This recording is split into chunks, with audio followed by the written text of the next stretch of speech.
Salam əziz həmkarlar. Biz bugün Karol Dweck nəzəriyyəsinə aid olan sınaqların izahına baxırıq.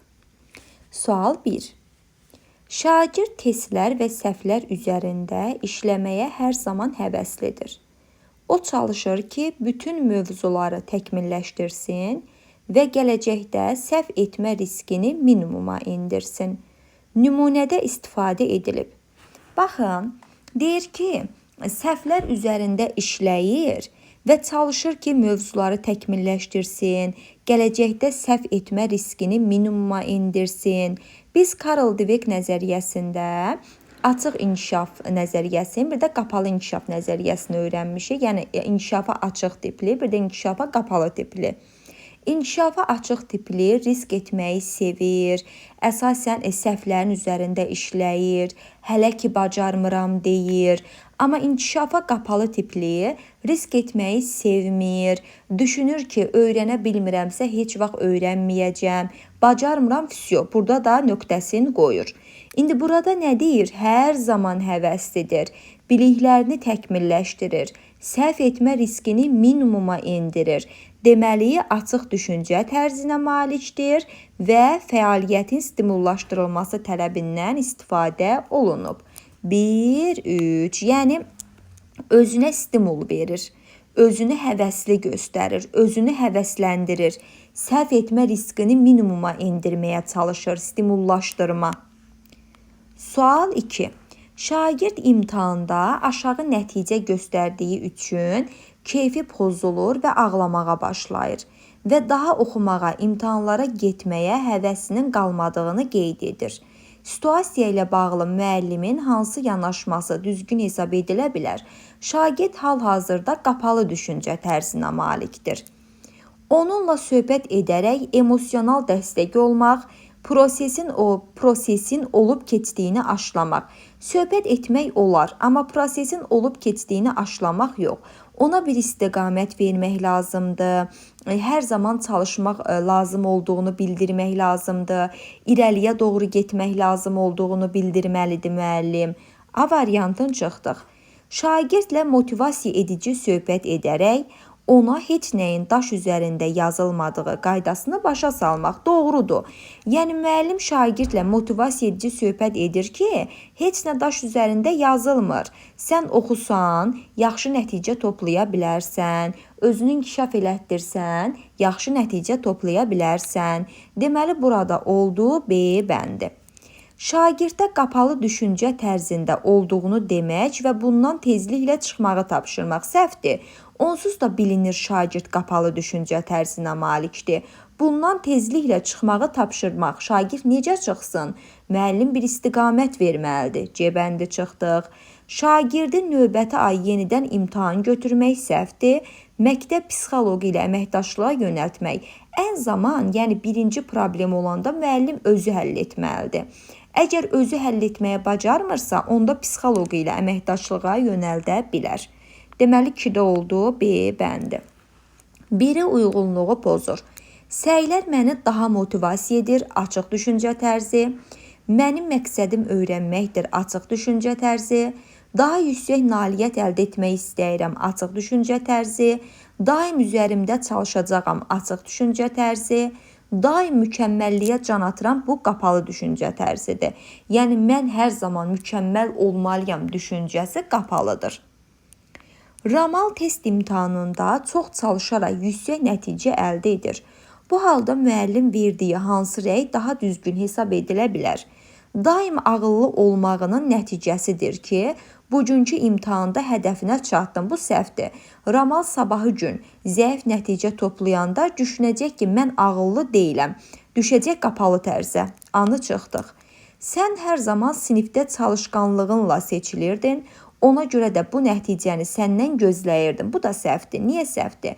Müəllim şagirdin özünü yox, şagirdin nəticəsini hansı yollardan keçib, yəni fəaliyyətini qiymətləndirməlidir, özünü yox. B-ni də çıxdın. Afərin, sükanı belə saxla, C-ni də çıxdın. Daim öz üzərində çalışmağının nəticəsidir ki, bugünkü nəticəni əldə etdin. Daim öz üzərində çalışmağın, yəni fəaliyyətini qiymətləndirir. Səhvlərin üzərində çalışaraq növbəti imtahanda daha yaxşı nəticə əldə edəcəyinə inanıram. Bu oldu D bəndi. Yəni səhvi ola biləcəyini də qeyd edir.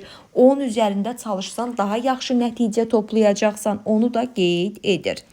Sinifdə ən çalışqan sən idin. Bu da səhvdir. Sabahı gün zəif nəticə toplayanda düşünəcək ki, müəllim artıq məni ağıllı, savadlı, çalışqan görmür. Bu zamanda qapalı düşüncə tərzinə keçəcək. Deməli, burada olduğu D bəndi. Hansı şagird qapalı düşüncə tərzindədir? Əziyyət çəkməyimə baxmayaraq nəticələrim yenə də istədiyim kimi olmadı. Elə A variantı. Açıq düşüncə tərzi olan bir şəxs düşünür ki, əziyyət çəkirəm, olmadısa gələcəkdə olacaq. Mən bu dəfə bacarmadım, amma gələn səfər daha çox çalışacağam, bacaracağam. Deməli, burada A bəndi qapalı düşüncə tərzidir. Səhvlərimin üzərində daim işləyirəm, açıq. Daha yüksək nailiyyət üçün daha davamlı çalışmalıyam, açıq. Çətinliklər məni motivasiya edir, açıq. Verilən bütün rəylərdən nəticə çıxarıram, açıq düşüncə tərzi. Müəllim şagirdə sual ünvanlayır və bir qrup şagird suala anındaca cavab verir. Bu halı müşahidə edən digər şagirdlər həvəsdən düşür. Situasiyada müəllimin hansı yanaşması düzgün hesab edə bilər? Digər şagirdlərə başqa suallarla müraciət etmək səhvdir. Yəni, eyni sualı ünvanlayıb bir qrup cavabladı, digər yox, artıq həvəsdən düşüb. Onlara suallara cavab verən zaman daha sürətli düşüncə bacarıqlarından istifadə etməyə tapşırmaq səhvdir. Situasiyanı göz ardı etmək səhvdir. Sualları səsləndirməzdən əvvəl düşünmə, gözləmə vaxtına əməl etməyi hər kəsdən xahiş edib qayda prosedurlarını şagirdlər xatırlamaq doğrudur. Düşünmə vaxtı vermək lazımdır ki, düşünməyə malik olan şagirdlər, yəni anındaca cavab verə bilən yox, digərləri də düşünüb cavabı tapa bilsinlər, D bəndi. Sinifdə rəqabət mühiti formalaşdırmaq yanlışdır. Hansı şagird qapalı düşüncə tərzindədir? Verilən rəylərdən daim nəticə çıxarmaq açıq düşüncə tərzidir. Öyrənməyə marağı var, açıq düşüncə. Hələ ki bacarmıram deyir, açıq düşüncə. Çatışmazlıqları qeyd edilən ağlamağa başlamaq, bu qapalıdır. Yəni ağlamağa başlayır ki, mən artıq bacarmayacam, elə budur, səhvdir. Daim yeni bacarığa yiyələnən, bu da açıqdır. Deməli, qapalı oldu, D bəndi. Olimpiyadada iştirak edən Aysun sualların əksəriyyətinə düzgün cavab yazır. Növbəti tura keçir. Sinif yoldaşlarının yanında isə özünün hər zaman mükəmməl olduğunu qeyd edir. Situasiya bağlı özünün hər zaman mükəmməl olduğunu qeyd edən qapalı düşüncə tərzidir. Niyə? Sabah gün zəif nəticə toplasa düşünəcək ki, mən artıq mükəmməl deyiləm. Sadəcə yüksək nəticə toplayır deyə özünü mükəmməl görür. Deməli, nümunədə şagird qapalı düşüncə tərzindədir, 1. Nümunədə şagird açıq düşüncə tərzindədir, səhvdir. Nümunədə perfeksionizm müşahidə edilir. Perfeksionizm mükəmməlliyə addım deməkdir, yəni doğrudur, mükəmməlçidir, 1-3. Nümunədə emosional taksonomiyanın cavab vermək mərhələsinə uyğunluq müşahidə edilir, səhvdir. Deməli, oldu, 1-3. Açıq düşüncə tərzi, qapalı düşüncə tərzi. Səhvlərinin üzərində işləməyə meyillidir. Bu açıq düşüncə tərzidir. Qarşı tərəfdən negativ fikirlər deyiləndə tez əvəzdən düşür, qapalı düşüncə tərzi. Bilmədiyi mövzunu dəfələrlə təkrar edir, açıq düşüncə tərzi. Mükəmməlliyə meyillidir, bu qapalı düşüncə tərzi. Deməli, A-ya aid oldu 1-3, B-yə aid oldu 2-4, A variantı. Perfeksionizm adlanır, mükəmməlliyə meyillilik qapalı düşüncə tərzinə malikdir, D bəndi.